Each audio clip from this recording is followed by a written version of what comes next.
Her Journey to Healing, Reaching Women with a Desperate Cry is an 8-week Zoom seminar in which Kamala and Winston help women to start living their best life by rediscovering the image of God in their life. Kamala, a licensed marriage and family therapist, joins her husband of 16 years, an ordained pastor, to marry the clinical and the spiritual.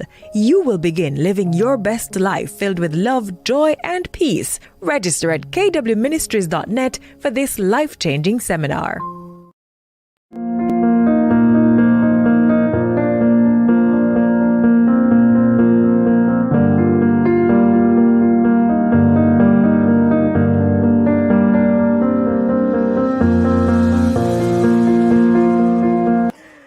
So if we're being honest, and I'm hoping we are, we have started by being honest and vulnerable ourselves. Yes. And that's kind of the point. If we're honest, all we want to do is be in control. Yes. That's all we want. We want to control our relationships. We want to control the outcome of things. We want to know what's coming next. We always want to be in control. The trouble with being in control and having a relationship with God is that the two don't go together. I can't be in control and you can't be in control at the same time. That's right. You ever done a tug of war? If we're both pulling, somebody has to win. Yeah. Somebody does. Yeah. And the interesting thing about God is that he gives us choice. Yeah. So if I want to pull in my direction, he's going to let me. Mm-hmm. Am I going to be free of the consequences of my direction? No. But he's going to let me. Mm-hmm. So I want for us to pause and really think about how many ways am I trying to control people and situations in my life that I have no business trying to control. But let me ask you a question. Where does this obsession with control come from? Why are we so obsessed with being in control? Because we're afraid.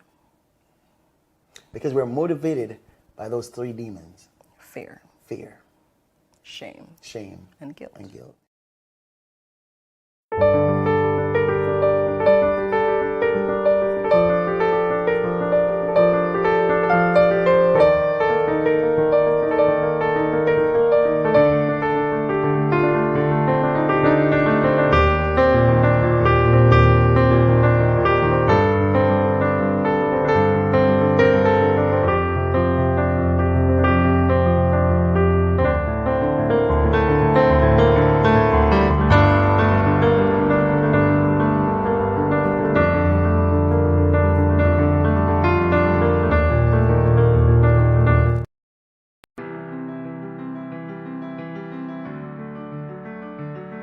the thing about that too, the mistake that I make often is try to love Kamala the way I want to be loved. Now, that's not love. That's me doing something to get something.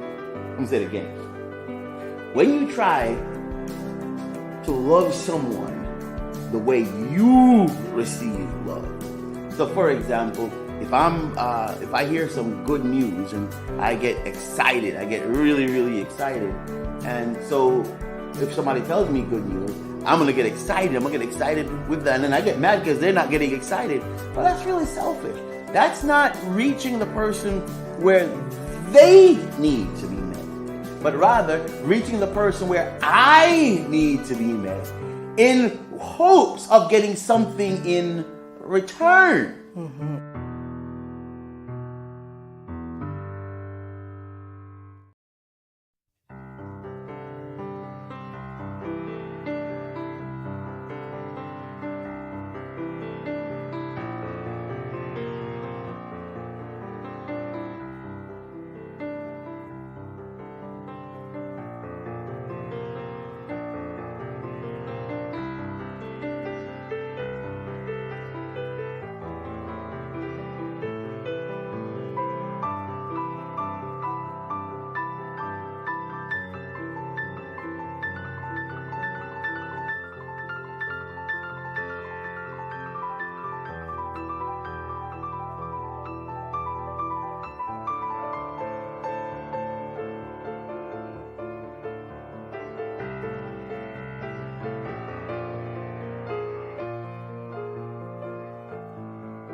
Good evening and welcome to Monday Night Live with KW and J. Sometimes. Sometimes. We're so excited to have you on this evening, and it's Monday night. And because it's Monday night, we know that you are celebrating something. Absolutely. What are you celebrating tonight, Kamala? I am celebrating a successful day one of a very important visit I'm having at work. All right. I know you were kind of nervous about that. Yeah, absolutely. And so you're celebrating day one. It easily could have been a different kind of Monday, but we don't do those anymore. No. We absolutely don't do Mondays. Not because there's nothing to Monday about. Good evening, Priscilla, but because we want to emphasize, we want to be intentional about the positives of Monday. I'm celebrating. I have a feeling that I know what you're celebrating, but go ahead. Well, I'm celebrating rest. I got some rest today. Mondays are usually my off days, and usually I'm up and doing stuff. Today, I had a meeting this morning, came back, got in the bed, and went to sleep. And I feel like I'm still sleeping. So I got some good rest today, and I'm grateful for that. Thing to celebrate. If you have not gotten the benefit of good rest recently, if you're running on empty, I promise you, get some and you'll be celebrating too. Yes, and rest. And I think you're the one that talked about it one time. The idea that sometimes we feel guilty when we rest. Or did I read that somewhere? Man, it might have been me. Sis, bro, sleep. Yeah. Take some time for yourself. And don't feel bad about it. You need rest. No one can just go. I'm really excited about tonight. What did you think I was going to be thankful for? You know, I was thinking about this morning and our youngest. Oh, yeah. I'm definitely. So our youngest son, our 6-year-old, they had me. That was the meeting that I was at. Give them permission to test them for gifted, and in order to get tested for gifted, he only needed to make 4 on something, and instead he made 8. And so that was really impressive. I'm excited for him. So yes, I'm celebrating that also. Yes, but I think I'm gonna be celebrating it more when he gets into gifted. All right. So it's not just about what we're celebrating. We also want to hear from you. So go ahead and jump into the comments. Tell us what you're celebrating on this Monday. And remember what the point is. Monday used to be this day that we always complain about. Oh my gosh, it's Monday. I have to go back to work. We're not doing that because we realize that when we practice gratitude, our lives are better. You remember that one Monday when you were driving to work and the people were in front of you? Man, I was steady complaining that there were people on their way somewhere where I didn't think they needed to be going. Yeah, and I had a whole Monday that time. So Kamala was turning down this particular road. I was on the phone with her. And Kamala was like, why are they turning down my street? Yeah, we can't Monday anymore. It's a true story. So now we celebrate Monday. Well, anyway, what are we doing here on a Monday night?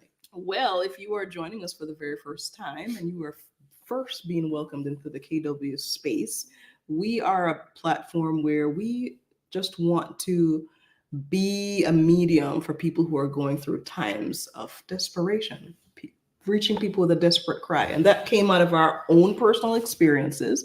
And we wanted to provide a platform where you could tell your story because we can all relate to each other.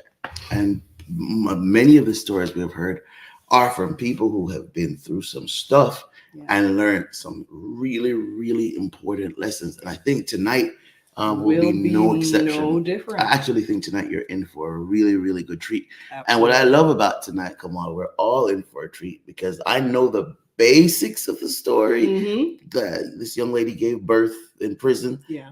She is friends with a really good friend of mine. And so, but I don't know her story. Yeah. And we intentionally didn't ask her story so we can learn along the way and we can stop. Outside of that, Kamala, what else do we do on a Monday? You took the words out of my mouth. So shameless plug, 1234. I'm guessing, guys, we've been doing this for about 4 years. Please pop on over to www.kwministries.net/shop. That is our online store. If you have not yet purchased anything, books, devotionals, mugs, totes, t-shirts, digital content. If you have not yet, we got to go with the core stuff first, man. But if you have not checked out our store yet, now is the time to do it. And guess what? If you navigate over the store, you're not going to lose us. We're going to be right there with you. Yes, we're right over there also. We do also have free stuff. Okay. All right. We're excited. Can you introduce our guest? Absolutely. And let's bring her in here and let the conversation start. Tonight, we are bringing to the stage Miss Erica Bowman. We are excited to have her here. She is of Danville, Kentucky. Went to Danville High School. Amazing lady. She's got 4 kids, expecting another one. So we're excited about that. Yes, and ma'am. She has her own business, I'm Exclusive Looks, located right there in Lexington, and specializes in hair. She is also in the process of writing a book about, I'm assuming her story. We're going to find out though. Yes, ma'am. We are so excited to have you, Erica. Thank you for having me. Yes, ma'am. Well, let's start off with asking you, what are you celebrating on this Monday? Being alive, clean, and sober. I love that. Being alive, clean, and sober. Being Yes. alive. Let's start there. What does that mean to you? You said it. What does that mean to you? Being alive, clean, and sober. Why did that roll off so easy? To be able to wake up and just appreciate life. Like, it doesn't matter the materialistics, just to be able to breathe the air, to be able to walk, to be able to use my mouth, all 5 of my senses. Just thankful. I'm grateful. Yes, ma'am. Yes, ma'am. Yes, ma'am. Where do we start with your story? I really don't know, because it could go all the way back, or it could go, you know what I mean? But we might be here all night. That's all right. That's all right. We have an hour. Well, I guess I could start like, I had a great childhood. So like, whenever I grew up and became wild, I can't even blame it on my childhood, because I actually had a good childhood. Now, we did have like a lot of freedom. Like, we had more freedom than a lot of kids should have. Like, we had so much freedom that other parents' kids didn't even want them to hang out with us, because there's no telling where we would be at. Like, we were just bad kids. I mean, I ain't gonna say bad kids. We was just kids. You know what I mean? Like, always over the neighbor's house, or, you know, playing somebody's backyard and stuff. You know what I mean? Where other parents, they wanted their kids at home doing homework and stuff. My mom, can we go outside? Yeah, go on. So that's probably. And then let me ask you this: in raising your children, what do you do differently? I know a lot of people look down on this for being your child's friend, but I feel like you are able to be your child's friend and parent. Like, there's a time to be, you know, you can be that parent, that mother role, you know, and lead your kids on the right path, but you don't have to also be that parent where you can't show that, you know, you're fun, loving, and trustworthy. Or, you know, like, a lot of parents, they try to like not tell their kids everything, you know, to like try to protect them, or think that they're protecting them from the world. Versus me, like, I'm just open and honest with my kids. I don't lie to them about anything. Like, I I try to teach them the truth of the ropes, and it actually worked out pretty well. I got great kids. Good. But are you, as you mentioned that you kind of had a pretty long rope as a child? Did that affect your giving your kids that amount of space, or did you give them that amount of space to be able to? No, I did not. Now, well, when it comes to my son, he never wants to go anywhere anyway. So all he wants to do is sit at home or work and play his game. That's true. My daughter, kids are way different now too. Yes, they are. And I used to get so mad about it, but then now I'm just thankful. I'd rather for him to be in the house playing the game than out there in the street. You know what I'm saying? So, I get you. I get you. Like, my daughter though, like, I would stop her, you know what I mean, like, from going places and stuff, because she reminded me a lot of me as I was growing up, and I knew how I was. So yeah, and I would definitely put some I was definitely kind of strict on her. Yeah. And that's why I asked that, because so often I know for me and how I raise my children, a lot of it has to do with my own upbringing, and I don't want them to go down the same path I did. I too had a whole bunch of freedom when I was raised, and so yes, that's why I asked that.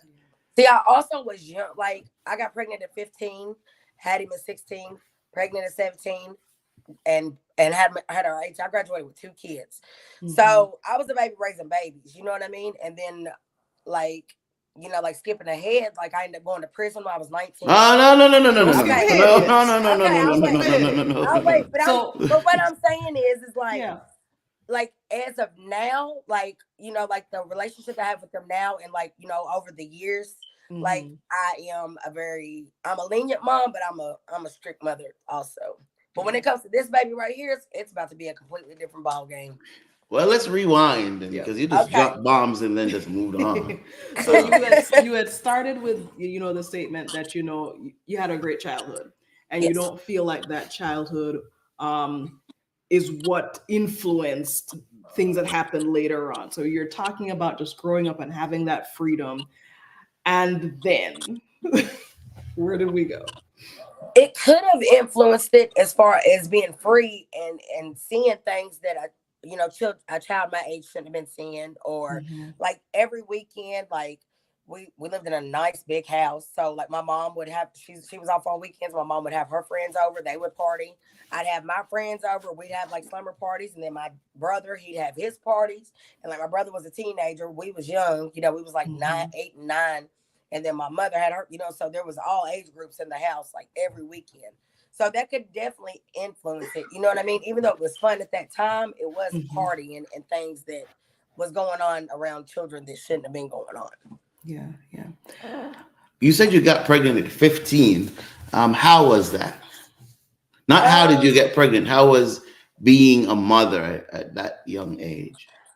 it was I didn't I've that's something I've never really thought about. I was honestly happy to be Mhm. pregnant and like have this baby, something that was going to like love me forever. Like that's what I mean. Like, of course, I'm young, so I'm still like, childish mind. I'm not gonna say childish minded, but I'm the kid at heart. So I'm thinking of like dressing him up and stuff like that. You know what I mean? But I knew Mhm. that this piece of me will always be with me forever. So, I mean, it was scary, but I was in love. Mhm. But that had to mature you some, though, didn't it? Oh, That it definitely didn't. did. It definitely did. Yeah, I definitely grew up. Yeah, it definitely made me grow up real quick. Even though I was still living with my mom and stuff, I still had the major responsibility of being the mother because she Mhm. works. You know what I'm saying? My mother works, whatever. And then my sister, she was also we was pregnant at the same time with our first kid. Mhm. So you know what I mean, living in the same house. So it was pretty rough. It was pretty rough, but we definitely had to grow up quick. Yeah, that would have matured you. What would be your advice to a 15-year-old mother? Don't give up. Pray, have faith. God will not put nothing more on you than you can bear. Mhm. Just trust in Him. You got it. Hmm. Yeah. Everything will be all right. Hmm. So you gave us a little teaser. So I'm curious, from the time of this childhood freedom and then becoming a mom, having a second child, 15 and then 17, and then you gave us a snippet at some point. You ended Where up, did your life start turning? yeah. How did you get Okay, to that place? so when I graduated, I was with my daughter's father, and we we had the greatest relationship until like our second year, and then like after he found out I was pregnant with her, like he started beating me every day and stuff. So he was on drugs real bad, and I didn't realize that he was on drugs because I really didn't know nothing about that life. Like I had smoked weed, you know what I'm saying? Like I Hmm. smoked weed, and you know what I mean? Like that's really all I knew about. Like I've heard of other drugs, but like as far as being introduced to them, you know what I Hmm. mean? Like I was pretty much green to everything. Like I experienced whenever I was younger, but as far as getting older and whenever I had kids, nothing about it. So, anyways, I was with him, and he would, he started putting his hands on me and stuff, and people would come to the house looking for him, like because he done stole from them or whatever, and I just had to get rid of him. So me and him ended up breaking up. I ended up getting rid of him, and I got in my next relationship, and he was a drug dealer, and he, oh God, I hate to. Okay, so anyways, he was a drug dealer, and I come home one night, and he had, like a substance on the plate, and I was like, "What is that?" And he was like, "Powder," and I come to find out he took it. Well, I didn't know, you know what I'm saying. But anyways, he offered me some, and I said no at first, but then like after chilling with him for a little bit, you know what I'm saying, I seen that he was acting normal and stuff. I was like, "Let me try it." I tried it. I took that first one, and that's when everything went downhill. What do you mean when you say that's when everything went downhill? Um, like I went from being a great mother in person to like just caring about nothing but myself and getting high. Like literally, like I was like when I got with him, it was in May. I was 180 pounds. By September, I was down to 120. So like it was like every day. Like I was just doing drugs every day. I was leaving my kids with babysitters, you know what I'm saying? Like for weeks at a time. Yeah, it was that's whenever everything went downhill. And then so I started in May, and then around December he wanted to quit. Well, I wasn't ready to quit. He's been doing it, you know what I mean? And I had just gotten started. Yeah. So I didn't quit. And I knew about how people was mixing crack with weed, you know, on a cigar. So he sold crack. So I looked at crack as maybe like a substitute for the powder. So I would start, and you know, like in the streets they call them dirties. So I would start rolling dirties and smoking them. I would steal from him and smoke. And I didn't like getting high by myself.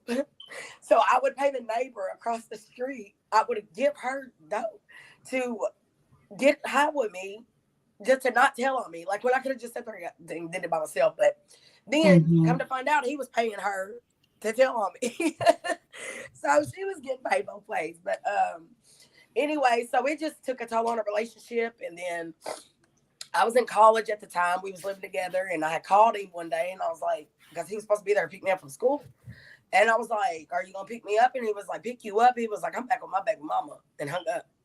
Like, I mean, when I say first heartbreak, unexpected, I went home, all his stuff was gone. And then at that moment, that's when crack took over. Do you want to take a break, or do you want to keep going? Maybe like 1 minute. Okay, let's take. We'll be right back. This is really inspirational. And when we come back, I'm going to ask Miss Bowman to speak to someone who is thinking about starting to do drugs. But we'll be right back. Thank you.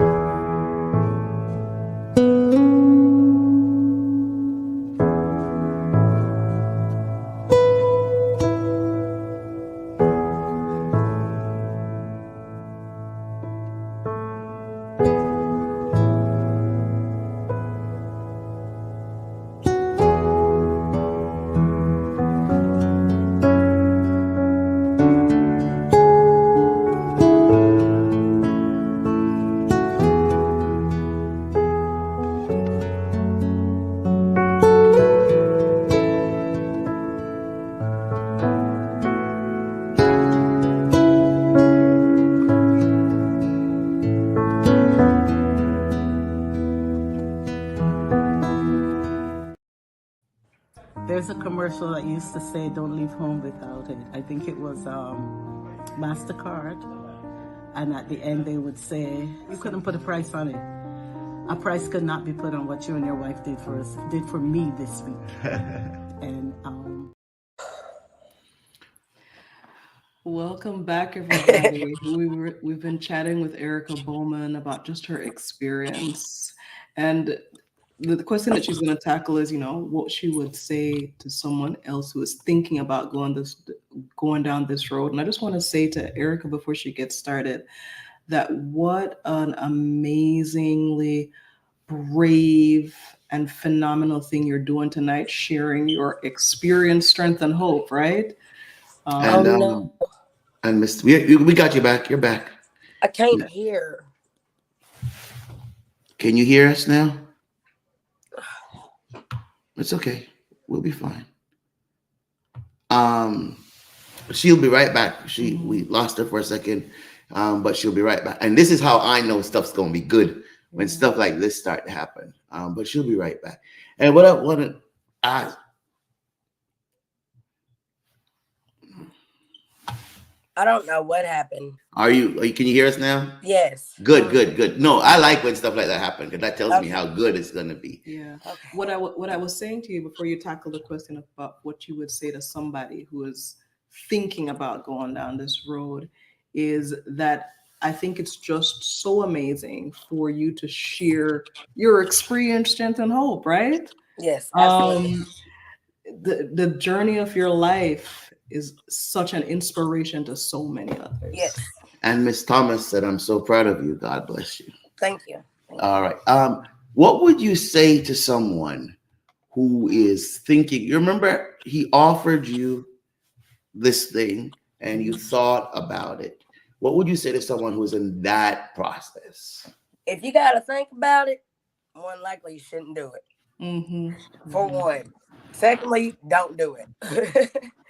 It's not worth it. Like, some people look at it as just going into it as fun, and some people can do it as that and then just stop. But other people, they have that addictive mentality where it ends up keeping them in a chokehold for years and years later, like it did me. But I mean, I don't regret my decision now because it did make me who I am now. And I live both sides of the fence, so I'm able to relate with so many people on so many different levels. But it's not worth it. It's not worth putting your family through it. It's not worth putting you through it. Nobody. It's not worth it. So much life to live. Yeah. I hear you say you don't regret your decisions, and I often that's often conflicting for me with my own life story because I always say, man, if I had gone on from college straight to do my master's, I wouldn't have met you, I wouldn't have had our children, and so forth and so on. And so I hear you say you don't regret it, but let's tell the other side of the story that you got out, you got free. Yes. How many thousands of people that got in it and didn't get free? There's a lot of people that got in it and didn't get it. It took me so long to even get free. It takes God. Like, I don't it's a when I say it's a fight. It's a mental fight every single day. Like, it's just something that you gotta want. You gotta put God first, and you just gotta want it. Like, there's a lot of people that don't make it out, and there's a lot of people that's just now getting in, and it's a drug war. It's a warfare out here, like a spiritual warfare, a drug warfare. Like, I don't know. I'm just trying to do my best to just put my word out there and just hopefully stop somebody or help somebody or like, that's all I can do. Yeah. Like, just tell my story and just pray for people and just hope that I can change them. Yeah. So make a difference. What are some of your battle scars? Tell us some of your you're healed or you're on your healing journey, but this must have come with a lot of scars. Oh, Share some of your scars with us. First of all, my children, not being in their life, having to make up for a lot of lost time. But thank God that they were mama's babies and they love me no matter what. Like, you can't tell them no wrong when it comes to me. Like, I'm who they call on. You know what I mean? So Awesome. that lets me know that I did a lot. Even during my addiction, like, if they call me, okay, I'm there. You know what I'm saying? Like, even if I'm not there physically, mama want a game or mama want this, okay, I got you. You know what I mean? But my kids, my family, nobody, my friendships, nobody trusted me. You know what I mean? Like, I was in and out of jail and prison, so therefore, like, as far as my record goes, I can't. I can't get jobs with elderly. I can't. There's so many things like I can't do because of this one choice I made to do a drug that led me to make other bad decisions. So you're saying, hold on, I want to get this. I'm sorry. I want to get this. You're saying you don't only have scars, you have carryovers. Yeah, I served my time, but still serving. Right, because this has locked some doors that at this point you can't get in. It's a lifetime destruction. It can be if you let it, but I don't let it destruct me. Right. I just feel like if I'm not able to get this job, okay, God meant for me to get this. That's the way I look at it. But it's imperative for that person that's thinking about this, who haven't done it yet, or you just started.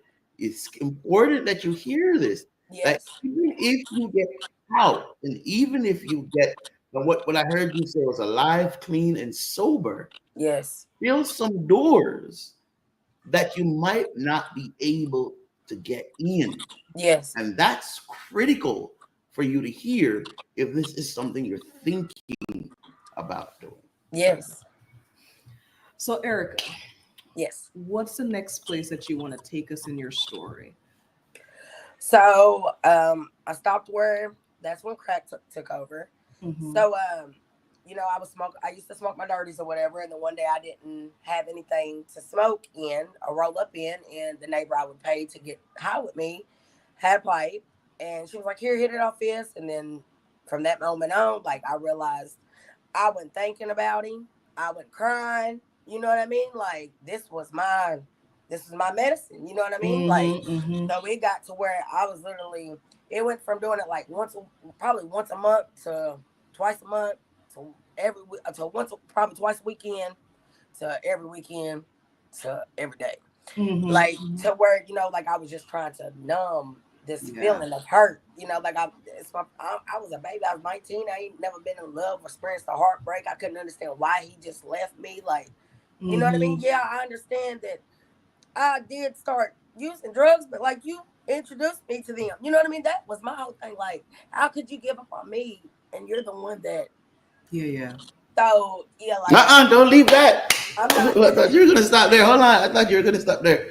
No. So you came to the point where you realized that the person that introduced you to this stuff then left you. Yes. Did you hear that? Did you hear what she just said? And I don't know if you're a young person watching. I don't even know if young people watch our stuff. But did you hear what she just said? The very person that introduced her to this stuff, when they saw the effects that it had on her, and like Ms. Bowman said, some people can navigate it And just stop. or it doesn't show in the same way for some people because it messes with you whichever way it goes. It doesn't show in some way, but in the way it was messing with her, the person that got her addicted then disappeared. Yeah. Be careful who your friends are. That's what I hear her say. Be careful who your friends are. The other piece that I heard you talk about, Erica, is just the idea that for you it was about I didn't want to feel this way. I heard that. So this was my escape. And we try to escape a lot of things in a lot of different ways. And for you, this just happened to be the way that you escaped that feeling. Yes. But the feeling always came back. Yeah. Priscilla says, watch out for who your friends are. Yep.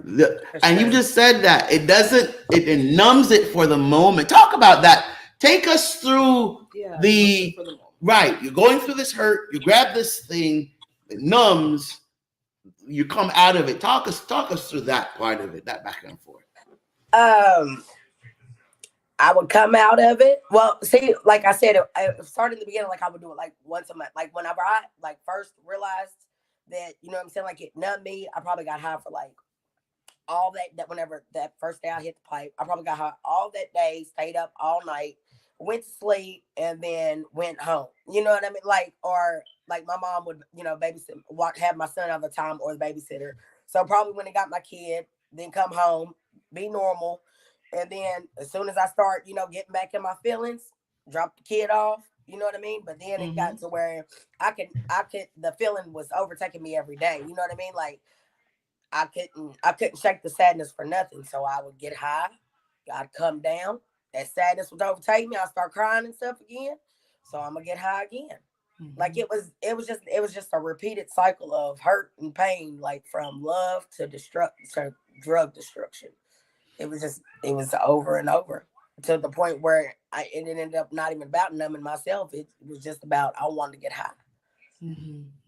Was it about you wanting to get high, or was it about you being deceived by that point, feeling like you needed to get high? I got to the point where I did it to cover up numbness, but it was enjoyable, like it would make me, like I wouldn't be hurting. So therefore, I'm able to, associate and, go out and go over places and stuff versus sitting in the house and being sad and, depressed.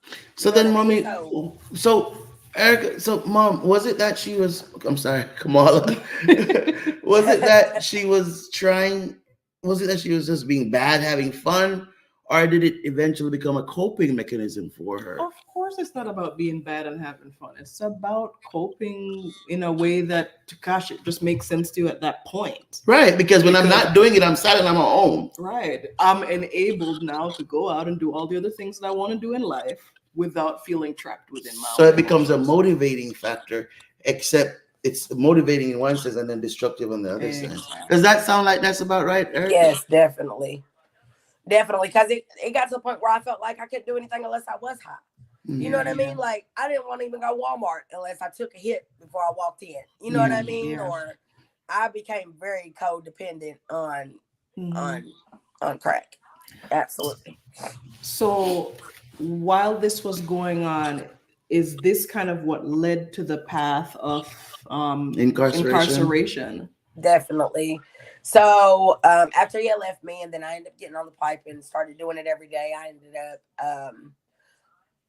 like seeing different men, prostituting, tricking, whatever you want to call it. Like I wasn't standing on the corner, but Mhm. like I had my Hispanic men that I would, that would pay me, to entertain them.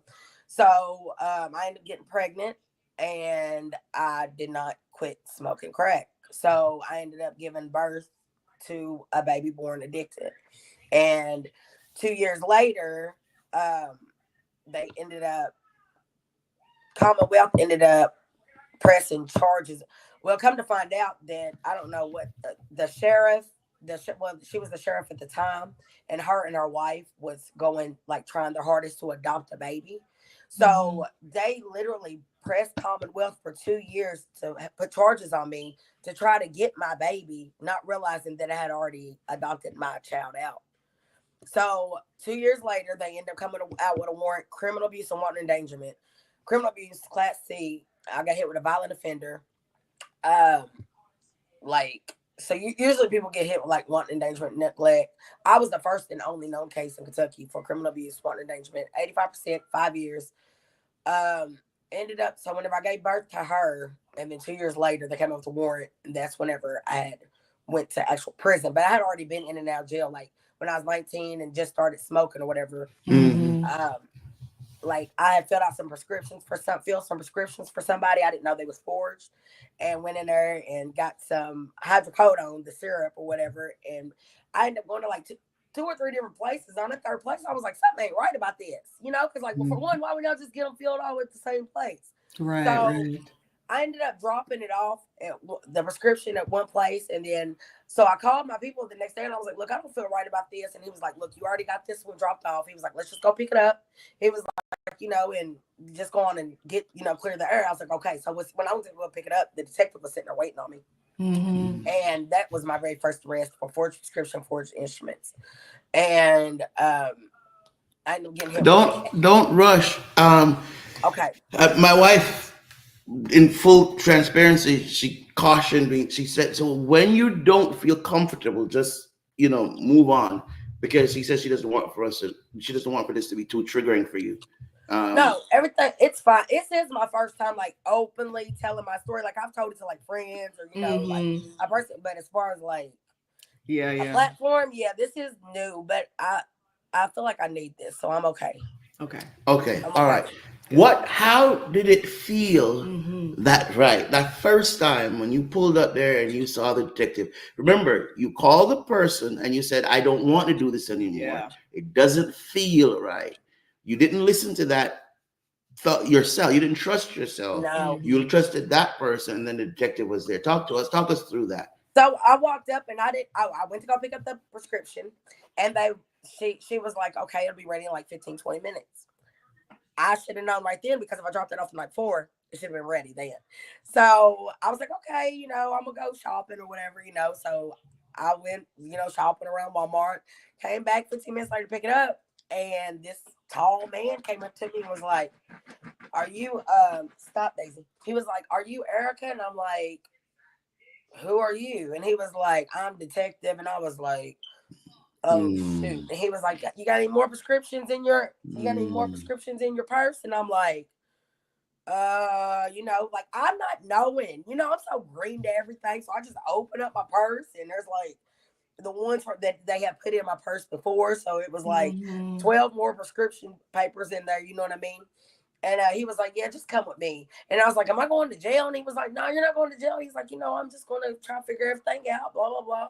So he took me in his office and put me on video camera. And he was trying to get a statement out of me. But I kept saying that I didn't know the dude's names, because I was young and dumb and talking about the street code. I didn't want to be a snitch. Yeah, So, yeah. you know what I mean? So I ended up getting hit with their charges. And I can't say their charges because I did do it. But, yeah, so I ended up getting hit with it, and the whole time though he was like, "Oh, you're not going to jail." Like he literally lied to me for about 3 hours trying to, and I guess whenever he didn't get the information he wanted out of me, next thing I know, I'm walking into this building, and then he leaves. So I'm looking at the lady, I'm like, "When am I able to leave her?" She was like, "Honey, you getting booked in," and I was like, "He told me that I wasn't going to jail," and she was like, Yeah. she said that was like the 5th time that he like manipulated somebody into not thinking that they weren't going to jail and then bring them there. So Because he didn't want you to run.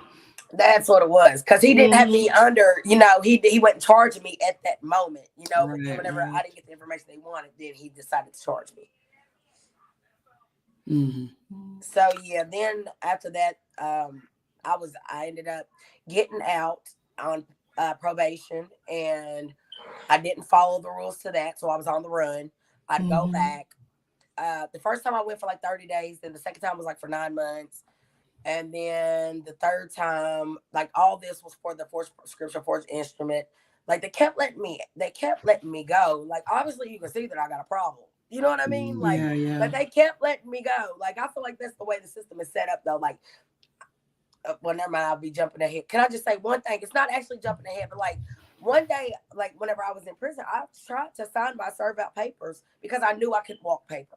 You know what I mean? Like let me go. Mhm. Let me just serve my time and get out. They denied my serve out and made me do probation. So I just feel like the system is made to mess us up anyway. So, anyways, they just kept letting me out. Don't no. Don't talk to us about the system. Talk because there's some person out here who believes that they can just, they've Do been to what they jail want. once. Right. So Then talk to us about and that's the truth. They do exactly what they want. Like Mhm. there's no reason at all. Like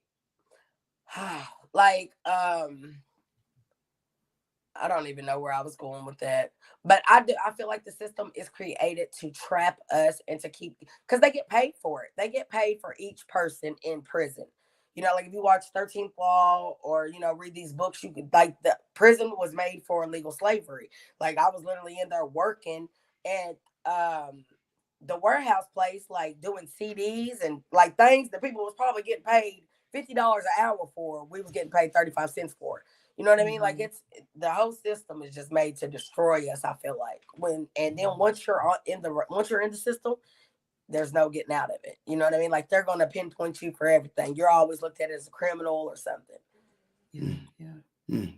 And I was a chaplain, as you probably heard. I was a chaplain at a prison, and that's what Oh, I kept nice. thinking every day working there.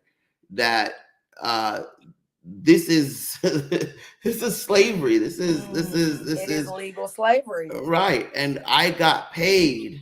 There goes Tony. I got paid um, based on somebody's misfortune, somebody's bad Right. behavior, somebody's Mistake. somebody's mistake, somebody's. And I'm not saying there shouldn't be prisons. There should be prisons because there's some really bad people that need to be put Right. away. But and the warden at that particular prison was such a great warden. Oh, it's your prison. Okay. Right. Because what he kept his whole thing was the prison system doesn't work. What you're saying. Mhm. His whole thing was this is just a cycle that It is. doesn't stop. It is. It's a rotating door. Exactly. And so individual have to be care for themselves enough Yeah. to Yes. say, I'm not going in that door the first time. Yes. So you find yourself in this kind of cycle in and out. Yes. What was gosh, the most challenging experience that you had? In prison, Uh-huh. that's where the delivery comes in. Yeah. Talk to us. So, okay, so I had ended up at 21 getting charged with a criminal abuse and wanton endangerment for um the third child that was born addicted, and I had went into prison pregnant. Well, Hold on a Sorry, second. for the day that I got arrested. Go ahead. Hold on 1 second. Okay. They charged you because the child was born addicted? Yes. Okay, I didn't know that. Okay. The sheriff in Danville pressed Commonwealth for 2 years to hit me with the highest thing that they could hit me with to try to get my baby, but my baby had already been adopted. So like usually people get hit with like neglect, wanton endangerment, but they hit me with criminal abuse. Like when people see my record, like they look at me as a murderer. Like I'm, you know what I mean? Like unless you look at my case, like I'm you know what I'm saying? Like I'm on the level of, you know what I mean? Like violent status. Like I'm looked at as a violent offender. Yeah. I got you. Okay. So you're starting at the day you got arrested. Okay, so I was stealing and got caught stealing. And I knew not to steal. I had that intuition again. Don't do it. But I went on and did it. And then God even slapped me with a sign because I seen this lady walking behind me and I knew she was a floor walker. I was like, that's a floor walker right there. What I do, still go on and try to walk out the door. You know what I mean? Instead of just walking back. And then the same lady ended up coming up behind me and was like, ma'am, can you come here? Can you come with us or whatever? And I just like fell in an outfit to wear for the day. You know, I was literally on my way. So Erica, let me ask you a question, Erica. Okay. And you know, my wife is showing me the time, but I can't pass this. And there's a reason, because I know some young people who I saw a group of young people, and I knew one of them. I know one of them particularly. She's in jail right now, actually. Okay. And I saw them on their way to the store, and I knew it. Well, the Holy Spirit told me that they were going to steal. I went into the store with them. I pulled out $100 and I gave to her, and I said, "Please don't steal anything. Here is the money." Would you? She still stole. The reason why I'm telling you the story is because I want to ask you. You knew the lady was behind you. You had the perfect, I'm assuming, opportunity, and you knew that she was watching you. Yes. What is it that you think that drove you to do it anyway? Because that's really important to understand. Not knowing if it was my still small voice talking to me, or if I was just being paranoid. You know what I mean? So it was like, Erica, you're just tripping going, because I was also high at the time. Like I said, I couldn't even do nothing I couldn't function without. Right. You know what I mean? So it was like, Erica, you're just tripping. She's not watching you. So you're just second guessing yourself. Even though that voice told me, do not go in Walmart stealing. I still walked into Walmart. Do not walk out this door. I still walked out that door. You know what I mean? But yeah, you know, I let the drug interfere with that, reality. Yeah. So yeah, then I ended up going to prison, and okay, so I got caught stealing, and then come to find out I had warrants for my arrest for criminal abuse and wanton endangerment. I had no idea. I'm thinking I was just walk out of Walmart with a ticket, you know what I mean, or court charge. So I ended up going to prison pregnant, and which was probably the best thing that could have happened, because I was still doing drugs even when I was pregnant with him. You know what I mean? So I was probably like 4 or 5 months whenever I went in. Maybe no, like more, like 3 months, maybe. So September, he was born in November. So I was actually like 6 months, 7 months. Well, anyway, so I was in prison and I was pregnant. I was new there, never been there before. And one day it was the day before Thanksgiving, and we cooked big meals. So of course I gorged myself and ended up sending myself into labor, started having contractions. I go to tell the guard that I'm having contractions and that I need to go to the nursing station. And he looks at his watch. I'm sorry, what'd you say? No, go ahead. Okay. Listening. And he looks at his watch and he's like, "So you're telling me I've been here for 10 minutes and you're just now going into labor?" And I was like, "Yeah." I said contractions do show up at any time, smart ass. Excuse my language if I can't say that, but that's exactly what was said. You're fine. So He said, go have a seat. So I'm thinking, okay, he's about to, which we can't because of the guards, but I mean, come on now, like I'm in pain, I'm in labor. So another guard comes and gets me. And I'm thinking that we're going to the nursing station. Well, we walked past the nursing station. So I'm like, where are we going? He was like, we're going to the home. And I'm like, going to the home for what? And he was like, for disrespecting the officer. And I'm like, I'm trying to tell him that I'm in labor. I'm having contractions.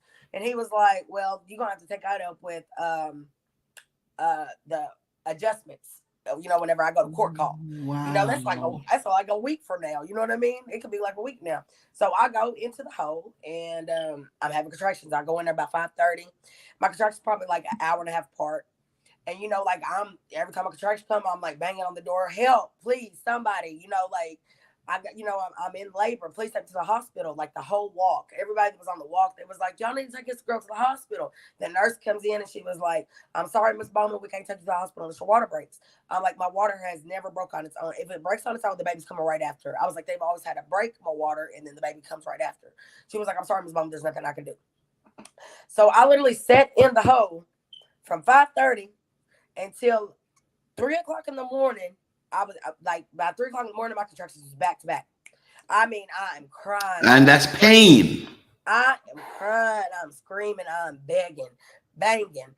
Please, somebody help me. Please, somebody. They thought that guards would really, literally, like walk past my window and look at me and snug their face up. Like they was just disgusted. Like I was just putting on a whole act and keep on walking. So about because they put a clock in there though. They wanted me to time my contractions. You know what I mean? They wanted me to time them, but they didn't. Never. Like they're an hour and a half apart. They're 30 minutes apart. They're 1 minute apart. They're back to back. You know what I mean? Like so. Anyways, so about 3:00, I was like, you know what, Erica, you're not doing that because of more stress on this baby. You know what I mean? So I finally calmed down and laid back on the bed and laid there probably for about 5-10 minutes, and then I felt like I had a do number two. So I went to go use the bathroom. And as soon as I went to sit down, my water broke in the toilet. So I tried to hurry up and stand up to get the water on me. But by that time, my body started pushing for me. So I had laid down. So I was like, oh my God, lay back down on the bed and just started pushing and out comes the baby. Oh, wow. Oh my gosh. And I can't even begin to imagine. All by yourself. All by myself. What's through your head? What are you going to name the book? Birth in a Hole? I'm me. I'm me. I'm me. My hashtag is I'm me. Like my business, like it has the I'm me in it for I'm eating books. Like whenever I get my food truck, it's gonna be called I'm Eating Good.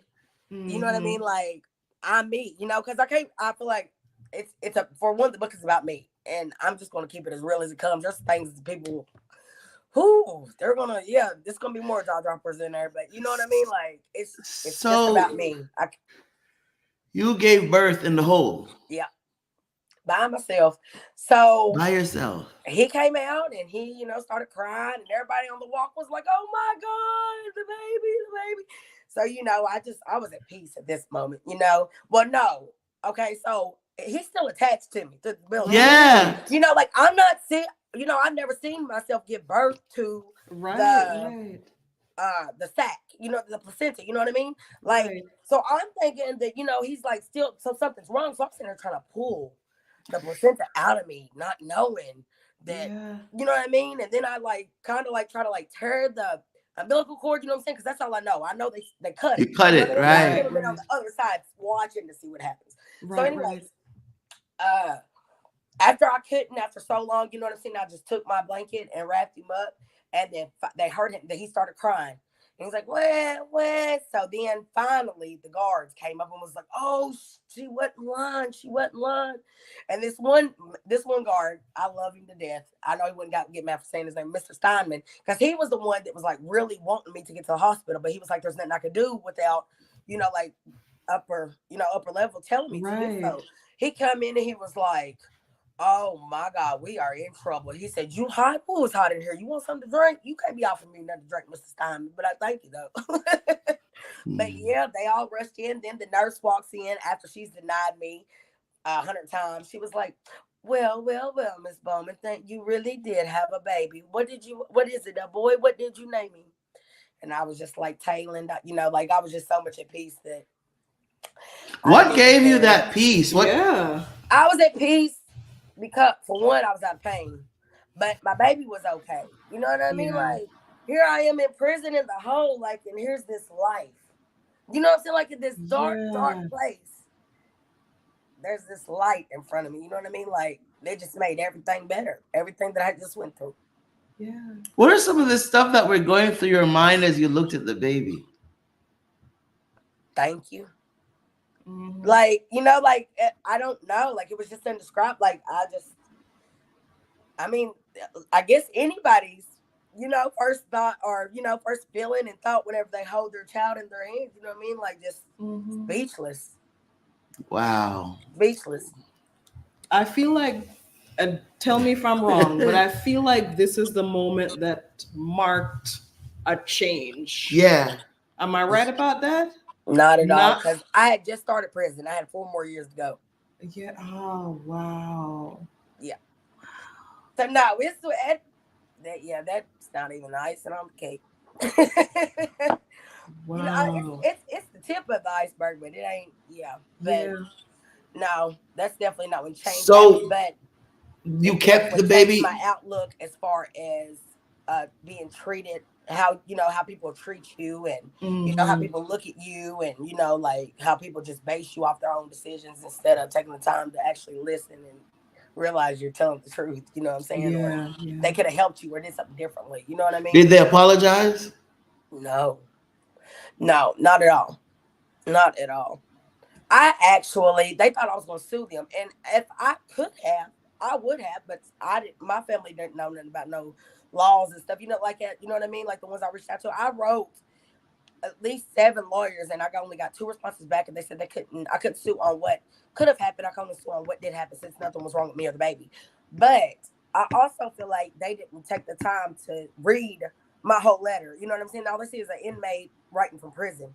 When really, you know what I mean? I could have got for neglect, you know what I mean? Malpractice. I could have sued them for a whole lot. But so when they ended up, I got out of the hospital. They put me back in the hole. What? Are you serious?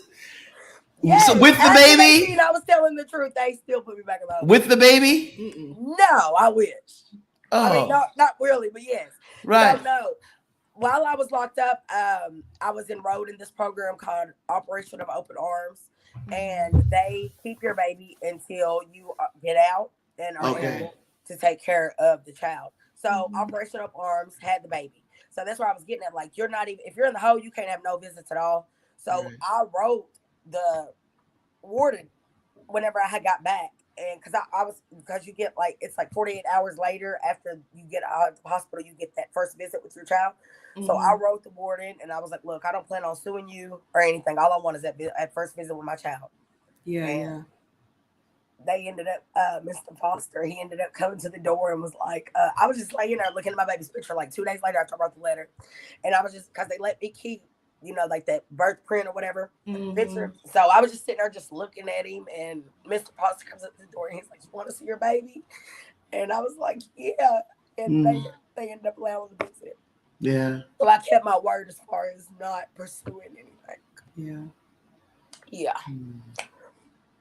The other guards though, like they definitely commended me. Whenever I got out the hole, when they finally let me out the hole, I was still in there for like probably 4 more days.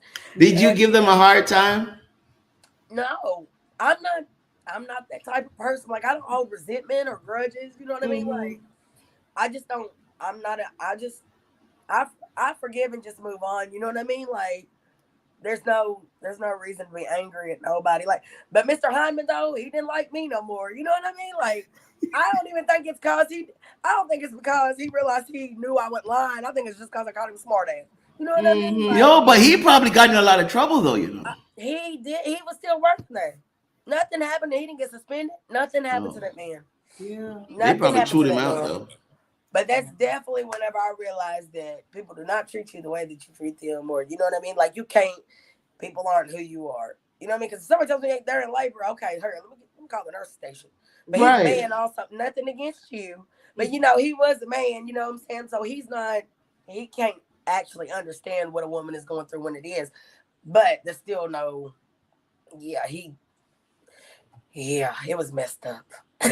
Tony said, I wanted to put this up. She said, the joy that, where is that at?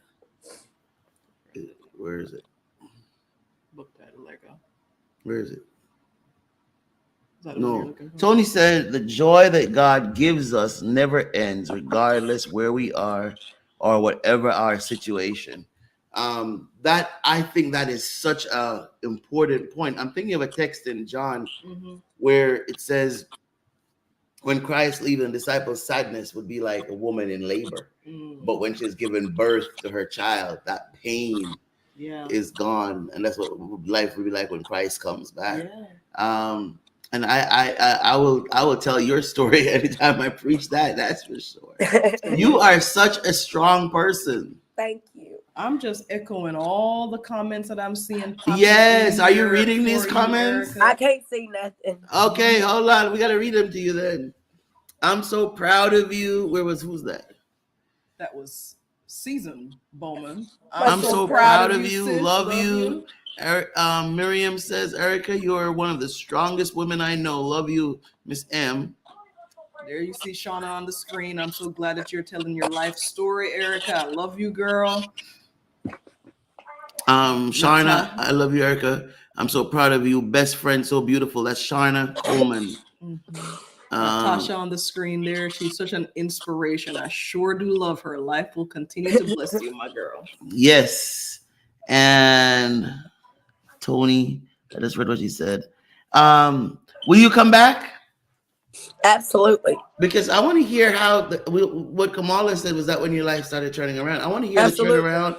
I want to hear how you kicked the drugs. Yeah. I don't want you to tell us everything because you have to, your book, and I can promise you. That's what I was thinking. I was like, I wanted to put my book out first, but I was like, you know what? I can tell you now. The way I plan things out ain't the way God planned it. So maybe this is where it needed to start, and then this will make people more interested in reading. I can tell you now. I'm buying the first 10 copies. Put us down for the first 10 copies. We just got another comment in. You got to hear this one, Erica. If I ever think about complaining again, I'll think of your story. You are unbelievable. That's Phillida Johnson. Thank you. And the way you're telling it, you're so strong. I try to be. I just try to be positive with everything I do. Yeah. And now you have your own business. Yes. Yes. You're in love with one of my best friends. Yes. He's a good guy. He is. He is. And not only owner of her own business, with business plans for with more business plans. I love that. Yes, for a food absolutely. truck and it don't stop. Yes. Yes. Anna Kay, are we good for next week? Yes, absolutely. You're available next week? Yes. Put Anna Kay in here. You said what? No, not you. Just 1 second. Okay. So while they're doing that, guys, are you good for next week, Anne? Erica's amazing story. We want to get her right back in here so we can hear part 2. All right. So November 11th is when we're good for again. Will that be okay with you? That's okay. All right, guys. So listen, we're gonna bring Erica back on November 11th because we want to hear the turnaround. We want to hear how she got off of drugs. Yes. We want to hear how she started a business. Just how God has turned this thing around for her. We thank her so very much for coming tonight, for being so vulnerable, for sharing her story. Did you feel like this was kind of healing for you too? Definitely. That's why I started writing my book, because I felt like there's a root to the problem. So I was trying to, start from the nitty gritty and just put it all out there. So yes, this is definitely helping me. Thank y'all so much. I appreciate y'all. Phillida, we're gonna bring her back on the 11th to hear some of that story. Now, Phillida is saying that you need to come back after your book, but it's up to you when we text. But I want anytime y'all want me, I will be here. Well, we want you back on the 11th then. Okay. All right. If it's Monday night, you're live. With KW and sometimes Jay. Have a wonderful night, everybody. Thank you. Thank you.